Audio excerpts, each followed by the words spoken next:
Por los pasados 50 años, Puerto Rico ha acumulado una deuda que sobrepasa los 70.000 millones de dólares. Cada uno de nosotros, los que vivimos en este país, tendríamos que pagar $20.000 para saldar la enorme deuda. Una cantidad ciertamente inimaginable e impagable para la mayoría de los boricuas. Préstamo, Emisiones de bonos, refinanciar la deuda pública, más recaudos, Nuevos impuestos. Son frases que escuchamos a diario y que resuenan con fuerza como posibles soluciones a la crisis. Durante meses, el gobernador Alejandro García Padilla negó la posibilidad de un impago de la multibillonaria deuda pública que tiene el país. Hoy la historia es otra. Se nos pide sacrificio, unirnos como pueblo y compartir la responsabilidad de la deuda con los bonistas. La deuda pública, considerando el nivel de actividad económica actual, es impagable. Así, Alejandro García Padilla cambió el discurso de 2 años y medio de administración, dejando atrás cualquier celebración de haber arreglado las finanzas públicas. Ann Kruger, exdirectora del Fondo Monetario Internacional, es la autora del más reciente estudio que llevó al gobierno al pronunciamiento que tuvo un efecto inmediato de degradar aún más el crédito del país y a una declaración de la Casa Blanca de que no lanzará un salvavidas. Al fin y al cabo es una responsabilidad del gobierno de Puerto Rico para resolver. El informe de los economistas concluye que la deuda del país es más grave de lo que se pensaba y recomienda reducir más el gasto en el gobierno, aumentar los impuestos a todos los niveles, reducir beneficios a los trabajadores, que el Congreso exima a Puerto Rico de las leyes de cabotaje y renegociar la deuda. El efecto de soluciones parciales tomadas en el pasado confirma la necesidad de un nuevo acercamiento comprensivo al problema. La radiografía presentada no es reveladora, pues desde hace tiempo se viene alertando de que estaríamos cerca del colapso. Ya el gobernador ha rechazado algunas de las recomendaciones. No avalaré, por ejemplo, ver la educación como un gasto en lugar de como una inversión, ni promoveré reducción al salario mínimo para los trabajadores, entre otras. Otras no, y ha pedido sacrificios. La Fortaleza ha sido escenario de reuniones con figuras de la oposición política y diversos sectores que han salido receptivos pero cautelosos. A mí me parece que cuando estamos hablando de elaborar un plan fiscal más allá del término de este cuatrienio, es mi responsabilidad, debe ser mi responsabilidad, no solo como presidente del Partido Nuevo Progresista y comisionado residente, como puertorriqueño, de aportar. Y es que está por verse el plan fiscal a largo plazo que trascienda los ciclos electorales, que se presentará antes del 30 de agosto y que se someterá a la evaluación de todos los partidos y grupos de interés. En el interín comenzará el diálogo con los bonistas en la búsqueda de un acuerdo antes de formalizar el impago, escenario que pondría a Puerto Rico ante múltiples demandas. ¿Por qué nos dejaron este desastre? García Padilla intentó sin éxito a principios de año aumentar los recaudos del Estado con un impuesto al consumo de un 16% mediante un IVA. El IVA es lo que necesitamos para transformar a Puerto Rico. Pero un tranque terminó con la aprobación de un aumento en el IVU que comenzó hace menos de una semana y que le producirá al Departamento de Hacienda al mes poco más de 90 millones de dólares y al país una contracción económica adicional. Hace unos meses Noticentro realizó una investigación que llevó por nombre ¿Quién tiene la culpa? La deuda de Puerto Rico. Hoy, ante la posibilidad real del impago, es importante que pasemos revista una vez más sobre cómo hemos llegado a este punto y quiénes fueron los responsables. No tenemos sobrantes y cada vez se queda más corto el presupuesto. La deuda crece sin control y no hay una fórmula mágica que sustituya lo que ya no está. Entonces, ¿seguiremos a oscuras en este túnel sin ver la luz al final?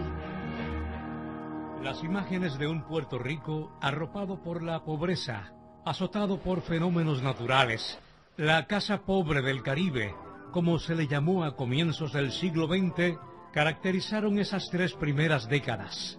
Ante la vigente práctica de cultivos diversos, se le impuso al país la siembra de caña de azúcar para la exportación. 4 grandes corporaciones estadounidenses controlaron el sector. Estados Unidos comenzaba a mostrar al mundo los avances que la isla había alcanzado desde 1898, a la par con el refinamiento de las costumbres y la alegría de los habitantes de la pequeña isla del Caribe. En su mejor momento para 1934, un proyecto federal bajó considerablemente la cuota de azúcar de la isla, aumentó dramáticamente el desempleo y la miseria, y se inició una migración masiva hacia la capital. Las imágenes fueron transformándose en la medida en que, en primer lugar, se construían bases militares en preparación para la Segunda Guerra Mundial. Se estima que entre 1939 y 1948, el gobierno federal invirtió aproximadamente $1.000 millones en gastos militares y en un subsidio sobre venta de ron. Creció la construcción. El cemento se vendió como nunca en la historia, tanto que el gobierno pudo saldar la deuda de la cementera que había comprado a los Estados Unidos. Y a pequeña escala se desarrolló un proceso de industrialización que servía a la demanda local ante el bloqueo de una guerra de grandes proporciones. La industria marítima, importantísima en la época, quedó prácticamente paralizada. Una enmienda del Congreso permitiría que las corporaciones vendieran bonos sin gravar el crédito del gobierno central. Para 1944, la Autoridad de Fuentes Fluviales emitió $20 millones en deuda, 5 millones en el 45, 50 millones en el 47, bajo la gobernación del último norteamericano, Rexford Tugwell, y el liderato de don Luis Muñoz Marín, entonces presidente del Senado. Se inició un proyecto económico y político que transformaría la estructura social y la trayectoria de la isla. Muñoz había comenzado brindándole esperanza a quienes padecían de hambre y enfermedades, a los desamparados. La mayoría entonces les enseñó la importancia del voto. Son recuerdos imborrables en mi mente. Muchos de ustedes estuvieron conmigo en aquella grande y noble y pacífica y sencilla hazaña del pueblo puertorriqueño. Mientras que Tugwell, un economista entusiasta de la planificación, ensayó en la isla novedosas técnicas de desarrollo. Se organizaron entonces las agencias públicas que prestarían servicios a la comunidad en toda la isla. El ron que generaba los arbitrios, eso se fue acumulando como una especie de cuenta de ahorro, y con eso se financió la inversión en fuentes fluviales y en otras corporaciones públicas. Es decir, que nosotros lo hicimos porque hubo un ahorro y con eso se invirtió. Pasado el conflicto bélico, los productos de nuestra emergente industria se fueron sustituyendo por los importados. Se dio entonces un proceso de privatización. Las empresas Ferré compraron la fábrica de cemento y las demás, con excepción de la de zapatos, que duró 3 años después de la venta. La isla comenzó entonces a utilizar una disposición que a nivel federal eximía del pago de contribuciones a las empresas que mudaran operaciones a Puerto Rico. Así se aceleró la transformación de una economía agrícola a la industrialización. Un proyecto local de incentivos contributivos a las empresas fue vetado por el gobernador Tugwell. Bajo la gobernación de Jesús T. Piñero se aprobó el proyecto. Observan una fábrica de hormonas de Atorrey, que es la aportación que hace Puerto Rico a la ciencia médica. Las cámaras del noticiero captan 3 de las nuevas fábricas que ya están expandiendo sus operaciones.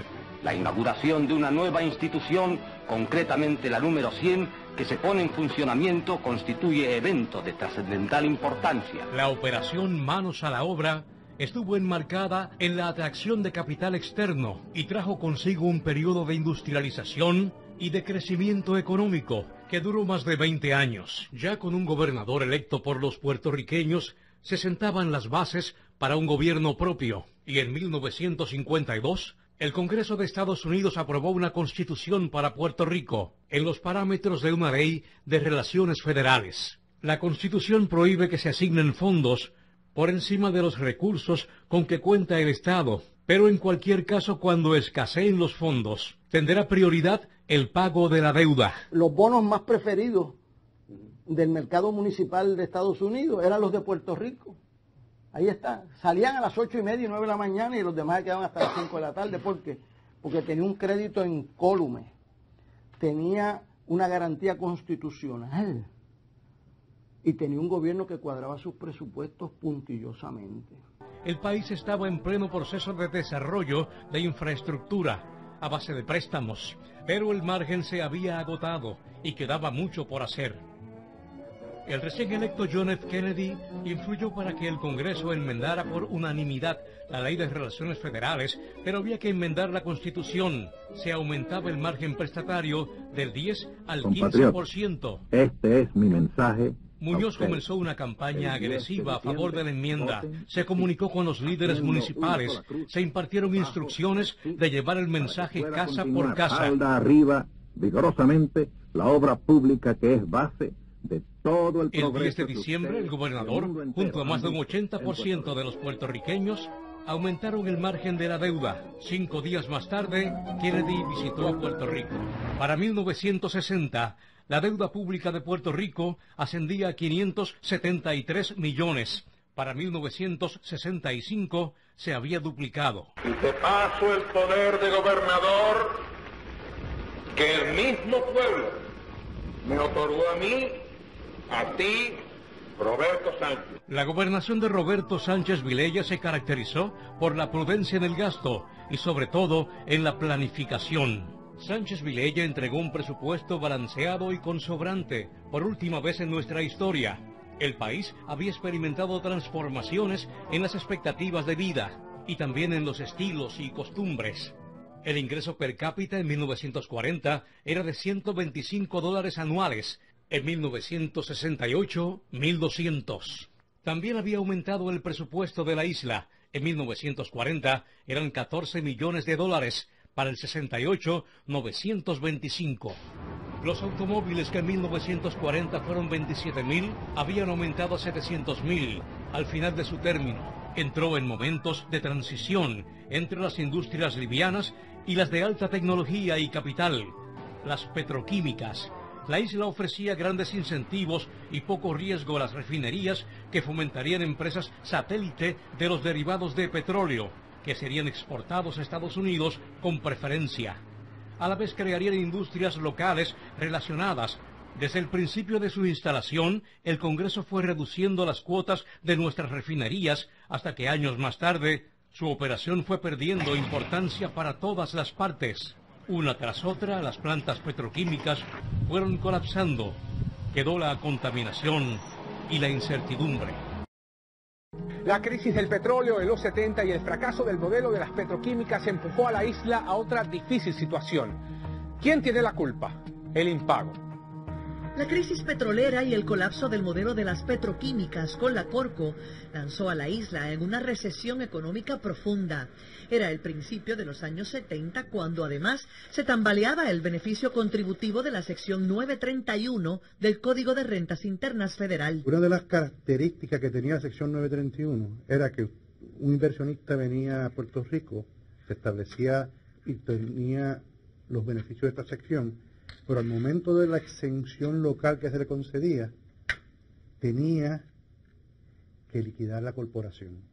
Porque si se quedaba y repatriaba las ganancias, estas ganancias estaban sujetas a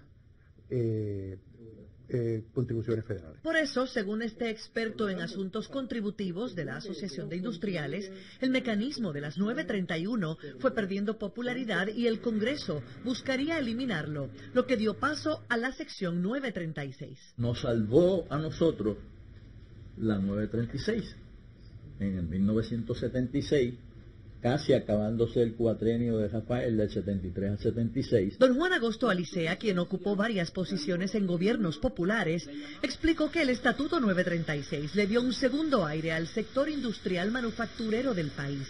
Este permitía a las corporaciones repatriar sus ganancias. Sin embargo, tendrían que pagar al gobierno local un impuesto de salida, el llamado Toll Gate Tax, que podría llegar hasta el 10%, pero en la práctica nunca fue mayor de un 4%. Asimismo, se incentivó la inversión de esos fondos en proyectos locales. Pero le permitió entonces a estas compañías a mirar a un poquito más a largo plazo. Por eso que, sobre todo en la industria farmacéuticas. Aquí tenemos compañías que están desde el 1960, 1965 y todavía están en Puerto Rico. Porque a través de la 936 tuvieron la oportunidad de reestructurarse y quedarse. Este nuevo beneficio provocó un auge, un boom económico que convirtió el sector de la manufactura en el más importante motor económico de la isla y a Puerto Rico en la envidia de los países en desarrollo, según nos cuenta el reconocido banquero Arturo Carrión. Solamente imagínate que se establezca una fábrica como Pfizer, por ejemplo, o que se establezca una fábrica como American Home, que estaba en Guayama, Abbott, toda esa gente estaba aquí. Y entonces esa gente empleaban cientos y en algunos casos miles de personas. Para finales de los años 80, las empresas acogidas a los incentivos en la sección 936 representaban un 20% de toda la manufactura, pero su impacto en la economía era extraordinario. Mantenían casi 100.000 empleos en toda la isla. Ese número siguió aumentando hasta alcanzar 160.000 para principios de los años 90. También representaba el 83% de todas las exportaciones y el 82% de toda la producción. El ingreso neto en la manufactura ascendió a 4.286 millones de dólares, que representa el 47% del ingreso neto de Puerto Rico. El exgobernador Carlos Romero Barceló, durante su segundo mandato, reconocía la importancia de este sector que encabezaba compañías de alta tecnología, como las farmacéuticas. Le seguían la industria de ropa y textiles, alimentos y las refinerías. Era un buen negocio para Puerto Rico, que además inyectó miles de millones de dólares a la banca local. El total era 18 billones de dólares que estaban en la economía financiando actividad elegible, financiando actividad comercial. Floreció la economía. El factor multiplicador de las 936 fue fundamental.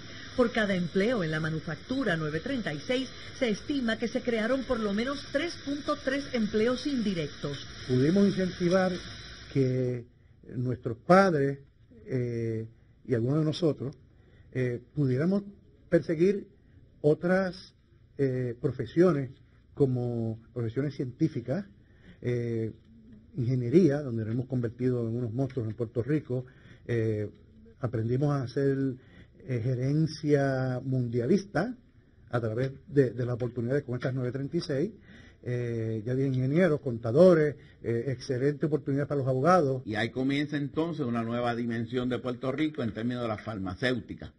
Pero nuevamente el modelo era igual, importamos capital, importamos la habilidad empresarial y nosotros, ¿qué le ponemos? Pues los químicos, los ingenieros, el desarrollo de infraestructura, energía. Así florecieron pequeñas y medianas empresas y hasta los grandes centros comerciales se hicieron más grandes. Finalmente, tras 20 años de vigencia y bajo la administración del gobernador Pedro Rosselló, se le dio el gran jaque mate a las 936. Ay, algo bien doloroso, porque son 23 años. Algo bien doloroso, éramos una familia. El economista Elías Gutiérrez nos habla del factor político en esta decisión. La 936 perece ante un ataque de dos fuerzas polarizantes en los Estados Unidos.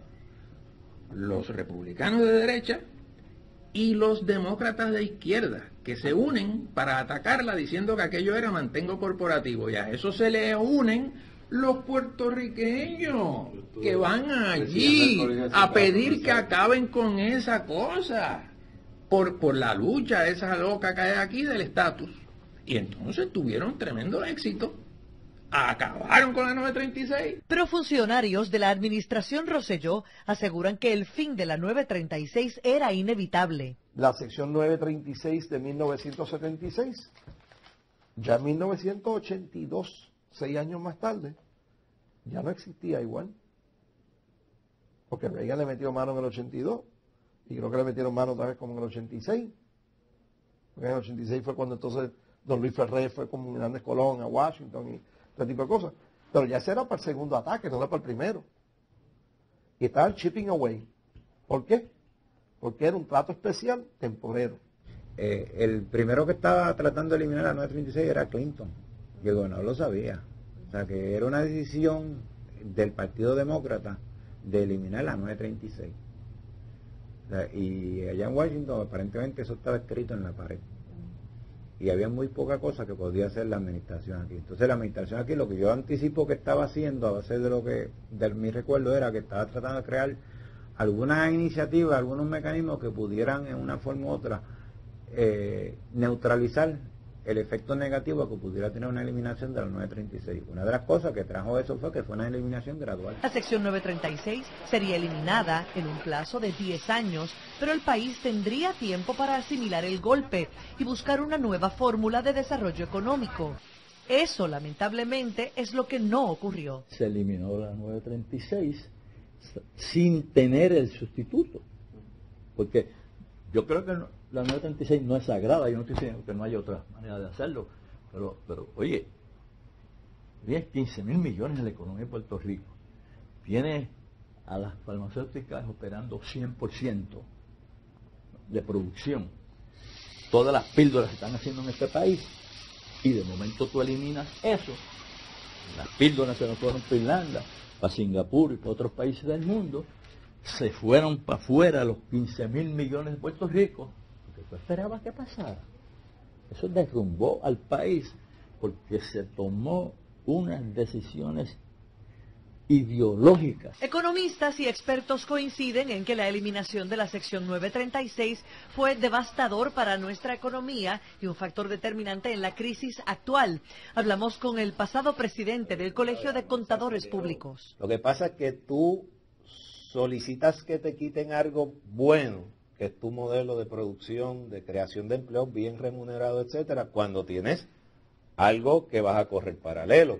O sea, yo tengo un automóvil y digo, te voy a dar el automóvil y no tengo ni una bicicleta al lado. Eso fue lo que le pasó a Puerto Rico. Ante la ausencia de un modelo económico de producción, el primero en sentir el efecto de la desaparición de la sección 936 fue la banca. Se le da un periodo de 10 años, lo que llaman un enable activity, por 10 años, para ir phasing out la compañía. Muchas de las compañías lo que hicieron fue que estiraron sus decretos. Pero ¿qué pasa? Que en el caso de los fondos no hubo un phase out, fue cliff. Quiere decir que aunque las empresas podían disfrutar de los beneficios contributivos durante 10 años más, el dinero que mantenían en la banca salió de golpe del país. Los demás sectores de la economía sentirían el cambio poco a poco a lo largo de la próxima década. Vivíamos en el mundo de la fantasía, porque a pesar de lo mal que podíamos ser como país, y seguíamos aumentando nuestras ineficiencias y la falta de funcionamiento, las 936 era un dulce tan grande que seguíamos comiendo langosta como quiera. Se elimina la 936, el Congreso dice, no voy a ser malo contigo, te voy a dar 10 años. Y nos dan 10 años. ¿Y a qué apuesta el país? No a prepararse para el cambio en su economía, apuesta que va a conseguir algo sustituto. Y seguimos gastando igual, como si las 936 no se pudiera acabar nunca. Al final del día, Puerto Rico perdió miles de empleos y cientos de industrias, y el Tesoro Federal no ganó nada, como explica el economista Gustavo Vélez. Fueron por el lado de que tumba esto o que vas a aumentar los recaudos al fisco federal.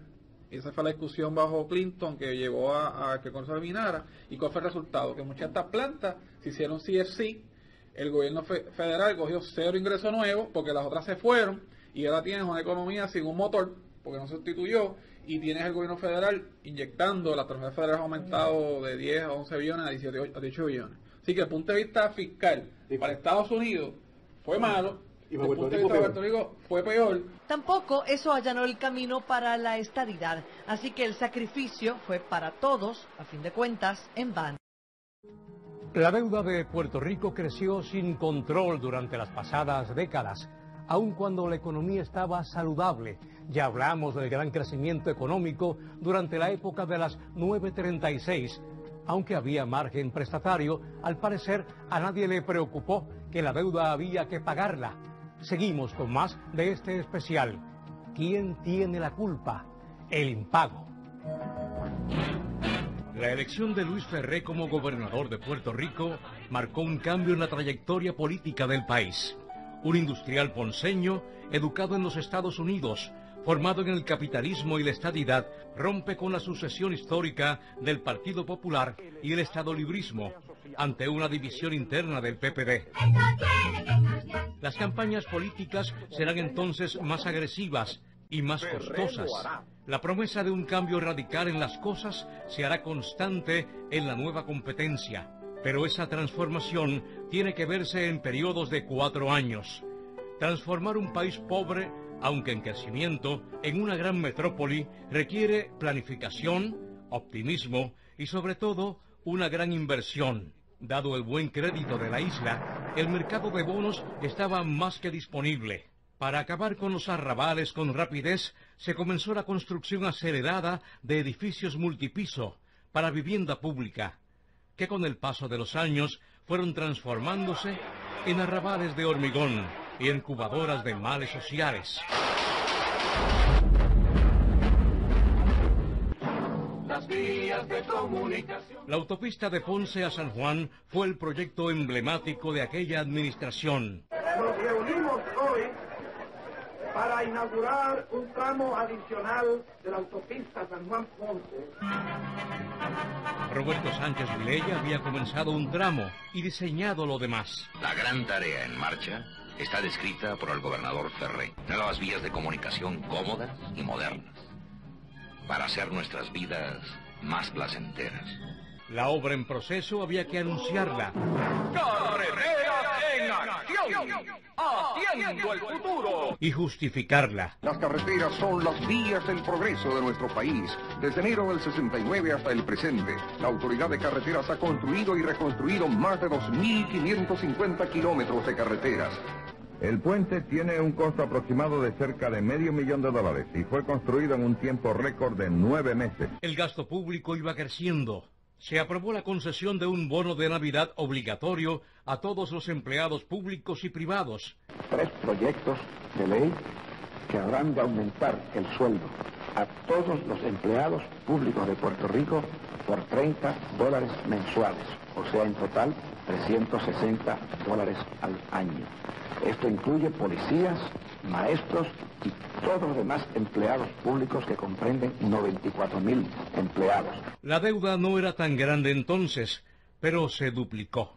A otros correspondería tomar más préstamos para terminar o mantener lo ya iniciado, además de diseñar su propio catálogo de promesas. A mí me encanta. Prácticamente todos los gobernadores han duplicado la deuda heredada. Lo hizo don Luis A. Ferré, también Rafael Hernández Colón durante su primera administración. Fueron años difíciles por la crisis petrolera, pero en lugar de implantar una política de austeridad, Hernández Colón casi duplicó la deuda. Creó la Corporación Azucarera, adquirió la compañía Navieras y la Telefónica. Bueno, la Navieras fue una corporación pública que nosotros compramos, ¿te acuerdas?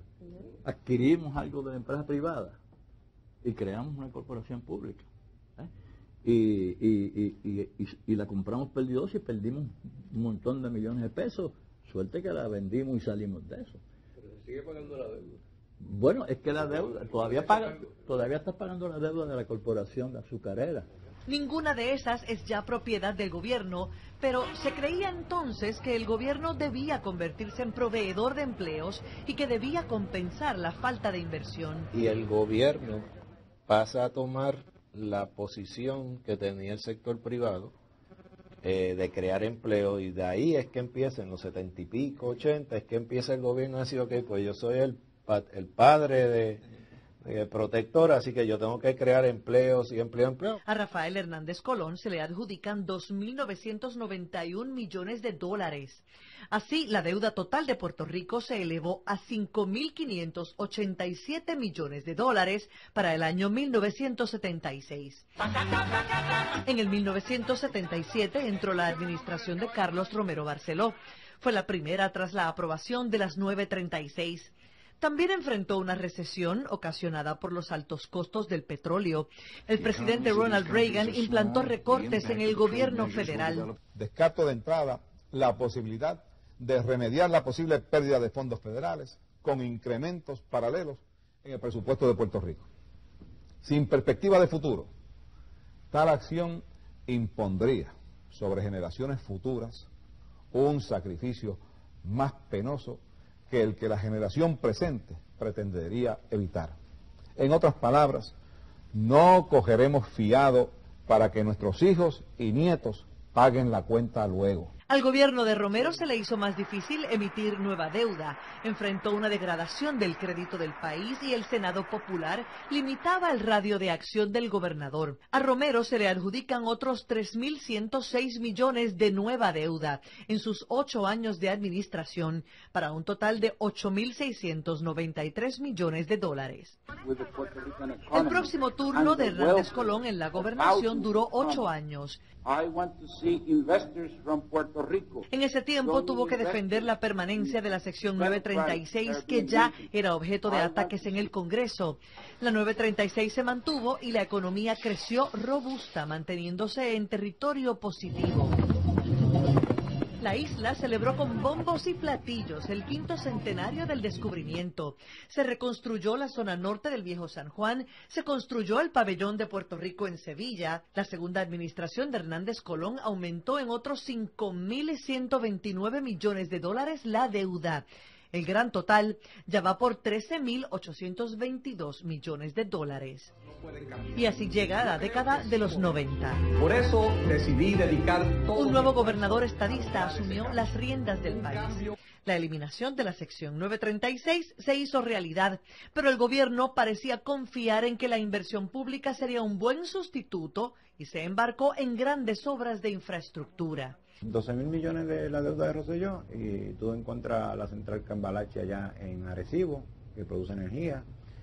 Tú encuentras el tren urbano, tú encuentras el Coliseo, en el centro de convenciones, la PR10, la extensión de la autopista, no sé cuál es el número, que viene desde Fajardo hasta Salinas.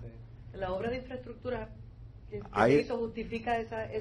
yo diría que sustancialmente. Pueden haber errores como en cualquier otra administración, pero sustancialmente el dinero que se utilizó en esa administración, hay obras que creó infraestructura para provocar crecimiento económico. Fueron obras que impactarían favorablemente la opinión pública, aun cuando casi todas costaron mucho más de lo estimado. Por ejemplo, el superacueducto se suponía que costaría 300 millones de dólares. El costo real fue de 340 millones. El Coliseo de Puerto Rico debía costar 124 millones de dólares, pero al final se pagó el doble, 230 millones de dólares. Y la joya de la corona, el tren urbano, se suponía que costaría 1.000 millones de dólares, pero su costo final fue mucho mayor. Nosotros nos enteramos del concepto. Nos enteramos de las cantidades originales y criticamos los aumentos desde lo que fue el estimado original hasta lo que fue el costo final. ¿Quién fue cuánto, el estimado original? Mi mejor recuerdo es que era 1.200.000 millones y terminó en 2.400 millones. Y lo construiste con deuda. Pero ¿y la operación? La operación te pierde más de 80 millones al año. El tren urbano produce 10 o 15 millones y los costos operacionales excede por 80 millones. Sin embargo, ninguna de estas obras de los 90 se compara en gasto con la reforma de salud. Yo creo que el GOBE se la comió con esto. Con la tarjeta de seguro de... Que de hecho empezó con el pie izquierdo, pues no tuvo la inyección de dinero esperada de la malograda reforma a nivel federal. La reforma de salud se implantó en el mismo primer año de la administración Rosselló, en el 1993. En Fajardo, pero al siguiente año ya estábamos en Guayama, y de ahí subsiguientemente se estableció en toda la isla, sin analizar los problemas que presentaba la reforma en Fajardo. El exsecretario de Salud para el 1993 explica que la tarjeta de salud era una promesa de campaña, un compromiso que se impulsaría al costo que fuera necesario. Puerto Rico tenía un sistema de salud que costaba 4.500 millones y brincó a 1.200 millones. Luego hablan de dónde salió el déficit estructural de 1.000 millones. O sea, gran es achacado a la reforma de salud. Volvemos al populismo. La reforma de salud es el programa de gobierno con approval rating más grande que tiene el gobierno. Entonces, populistamente ningún gobernador toca eso. Ningún partido toca el tema de la reforma. La administración del gobernador Pedro Rosselló le añadió a la deuda pública la cifra de 10.000 millones de dólares. De esa forma también creció la deuda extraconstitucional, donde se ubicaba todo lo que no provenía del Fondo General, como por ejemplo la deuda de las corporaciones públicas, que se supone que sean autosuficientes, que generen sus propios ingresos, pero en la práctica casi ninguna lo es. Esas corporaciones son un truco para poder cumplir con la restricción constitucional en la letra fina. Entre salud y acueductos tenían el 61% de los 1.5 billones. Porque acueducto se privatizó en el 1995 y hasta el 2002 acumuló un déficit acumulado en esos 7 años que estuvo privado de 990 millones de pesos. ¿Quién pagó eso? El Banco de Fomento.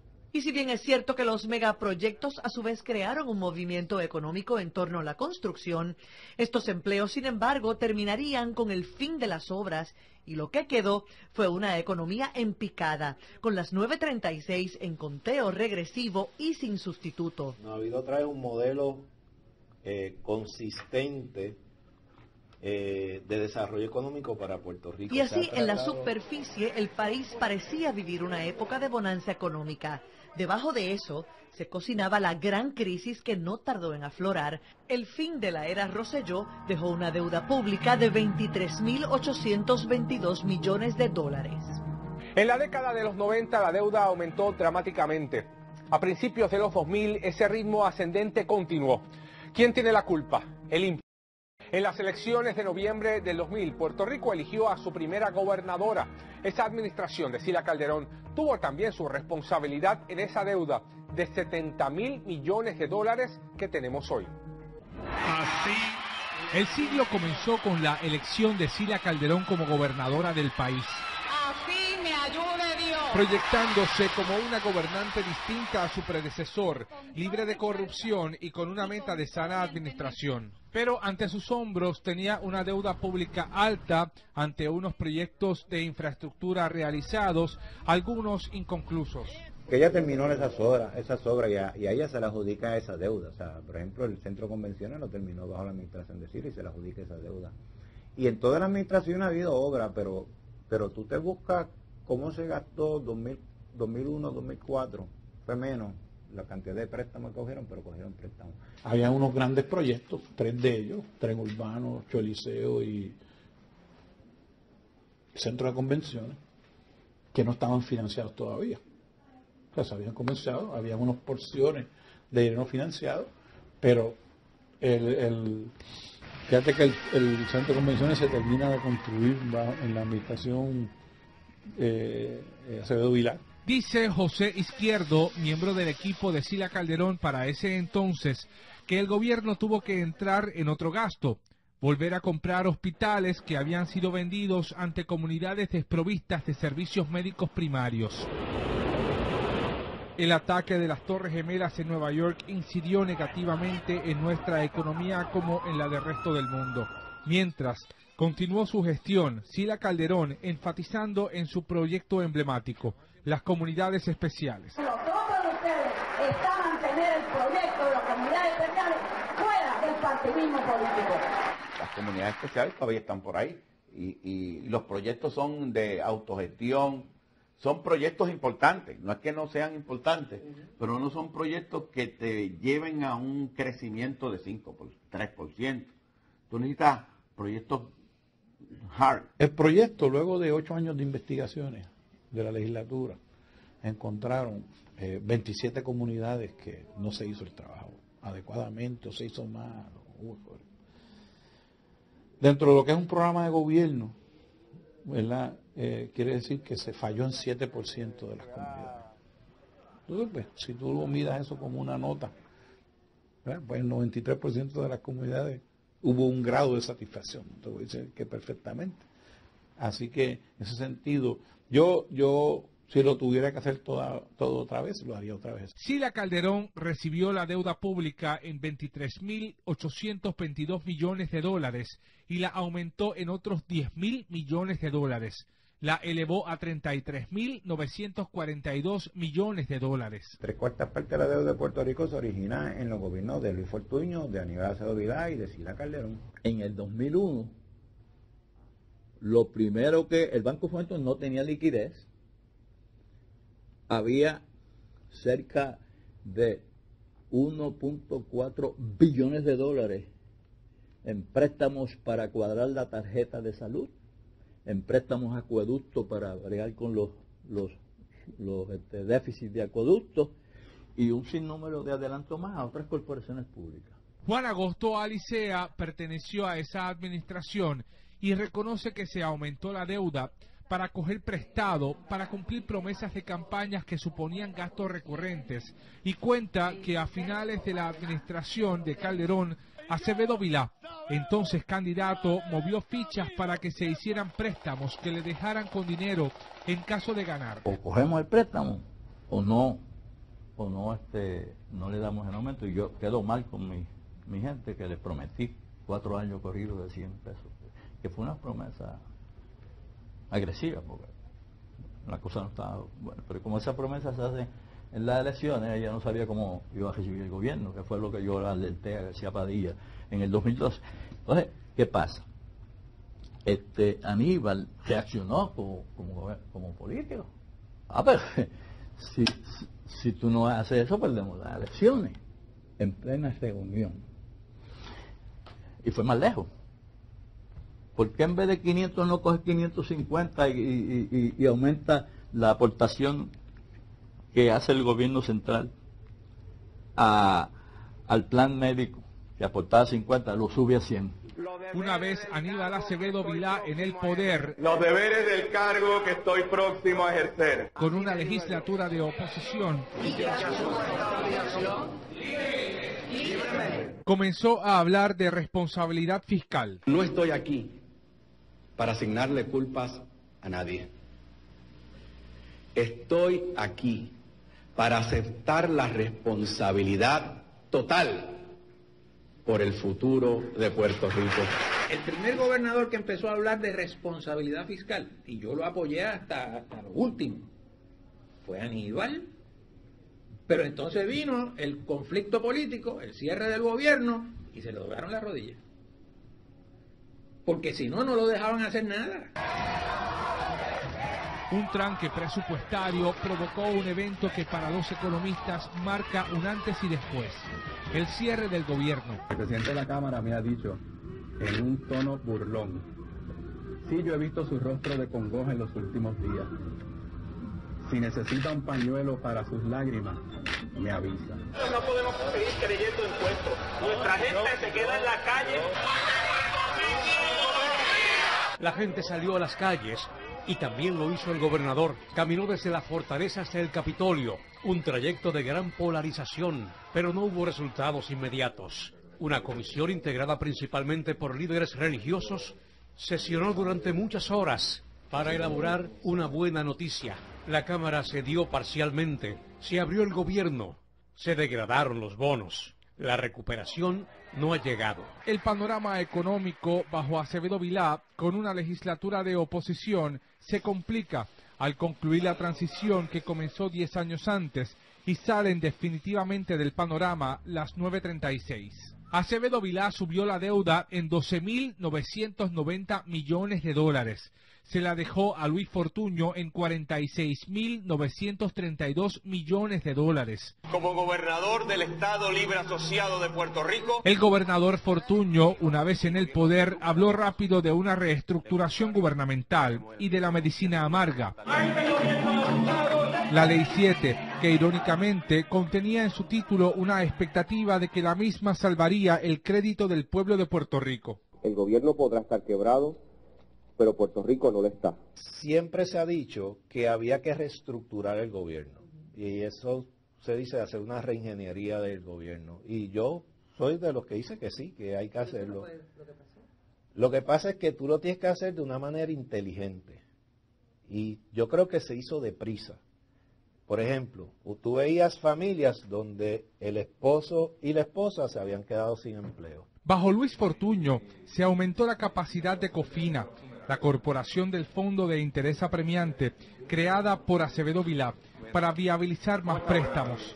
Fortuño le inyectó más dinero proveniente de los impuestos sobre la venta, quitándole dinero al Fondo General y fortaleciendo un aparato cuyo fin es poder tomar más dinero prestado. En vez de nosotros, todos los años, aprobar un presupuesto donde dijéramos, pues estamos asignando 600 millones de dólares del Fondo General para el pago de estas deudas, de estos bonos, lo que vamos a hacer es que el Fondo General no va a recibir dinero del sales tax hasta que se haya llenado el vaso hasta arriba de lo que todos acordamos que Cofina necesita.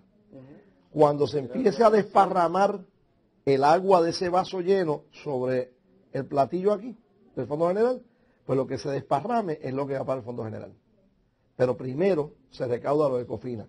Si no hubiésemos hecho eso, no hubiese habido la capacidad de ir al mercado en los momentos en que se fue al mercado a estar emitiendo GIOs. Bajo la administración Fortuño, la deuda subió y el Producto Nacional Bruto bajó dramáticamente. Mira la deuda aquí, esta gráfica arriba, casi a 8 o 10%, y mira la economía acá abajo, que eso abona la teoría de Carlos. ¿Sabe? La deuda no solamente representó un efecto en la economía, porque el problema es que como te convertiste en una economía abierta, que no necesariamente atada a producción, pues esa deuda literalmente lo que hace es que tiene un efecto que el dinero entra y sale, ¿sabes? No hay un efecto multiplicador en el sistema y se usó mucho para gastos operacionales, para que no creaste acervo nuevo de capital dentro del sistema productivo. Así que tú tienes ahora y no se invirtió. Luis Fortuño elevó la deuda en 17.828 millones de dólares para dejarla, al entregar el poder, en 64.760 millones de dólares. Del 2001 al 2013, con 3 gobernantes, la deuda subió dramáticamente en 39.772 millones de dólares, principalmente por préstamos para pagar gastos recurrentes. Alejandro García Padilla, en 2 años y medio de administración, le ha aumentado a la deuda pública 4.435 millones de dólares, para elevar hasta el momento la misma en aproximadamente 69.195 millones de dólares. ¿Quién tiene la culpa? El impago. Desde mucho antes y aún después de aprobarse nuestra Constitución, el país ha estado a merced de fórmulas diseñadas desde el Congreso para atender situaciones económicas suyas de cada tiempo, que cambian o eliminan unilateralmente de acuerdo a sus prioridades. El pueblo de Puerto Rico no es propiedad mía, ni de ustedes, ni de nadie, es propiedad de sí mismo. Mientras las casas acreditadoras fomentaron el endeudamiento. Tú tienes 3 trabajos, ¿verdad? O sea, tienes BKP, tienes los viejos y tienes y se te va uno. Y tú sigues tu mismo nivel de gasto. Entonces pues empiezas a coger prestado. Pero ¿qué pasa? Los préstamos se hacen para pagarse. ¿Quién tiene la culpa?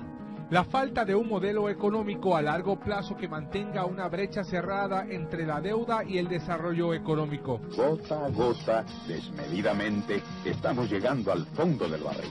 Las píldoras se nos fueron para Irlanda, para Singapur y para otros países del mundo.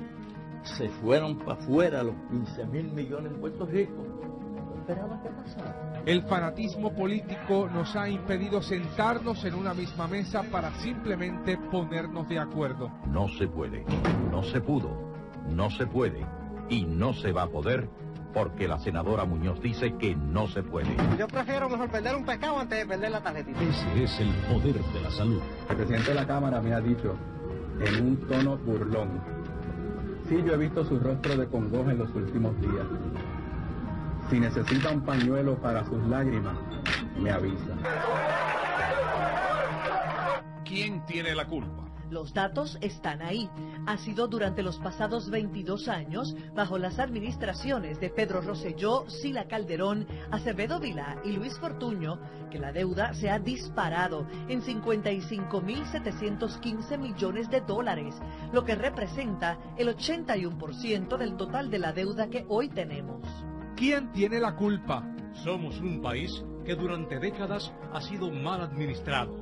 A través de los años hemos visto como casi todos los gobiernos han sido incapaces de administrar responsablemente a nuestro Puerto Rico.